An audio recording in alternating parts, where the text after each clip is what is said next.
The end of an empire. On May 29th, 1453, the last Byzantine emperor died fighting as his enemies swarmed through his capital's shattered walls.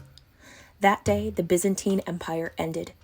It was a heroic finale for an empire that had survived against the odds for 1,000 years. Main idea. After Justinian, the empire experienced invasions and another golden age before it finally collapsed. Debts and invasions. After Justinian died in 565, the debts the emperor had taken out to pay for his many wars nearly bankrupted the empire. In addition, the plague, which had already attacked during Justinian's time, made a return. Rats arriving aboard grain ships from Egypt carried the deadly disease, and it spread quickly through the overcrowded city.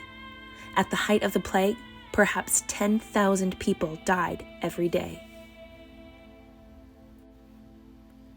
As if that weren't enough, Byzantium's old enemies, including the Persians, renewed their attacks on the empire's borders. And then, in 634, the Byzantine Empire confronted a new rival. The religion of Islam had united the Arab tribes, who formed a mighty Muslim army. This army conquered Egypt, a disaster for Constantinople's grain supply. By 711, the Arabs had conquered Syria, Egypt, parts of Southwest Asia, North Africa, and the Persian Empire. New Golden Age in fall. Still, the Byzantine Empire was not yet down or out. By the early 1000s, the empire had entered a new golden age. Under the leadership of Basil II, Byzantium regained more control over trade, restored many of Constantinople's buildings and institutions, and spread Christianity among Slavic peoples to the north. The empire's prosperity was short-lived, however. In 1096, an army of Christian Europeans launched a series of wars called the Crusades to fight the spread of Islam. The Crusaders soon came into conflict with Byzantine leaders. In 1204, they sacked Constantinople and occupied the city until 1261.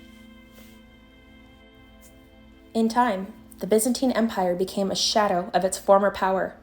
And then came the Turks, a people who had migrated into the region. By 1450, the Turks, who were Muslim, controlled all the lands around Constantinople. The city stood alone and surrounded. In 1453, Mehmed II, the Turkish ruler, launched an army of 100,000 men against Constantinople's walls. The city's defenders, in contrast, numbered 7,000. On May 29, 1453, the Turks launched a final assault. They broke through the city's walls and killed the last Byzantine emperor, Constantine XI, as he charged into the invading army.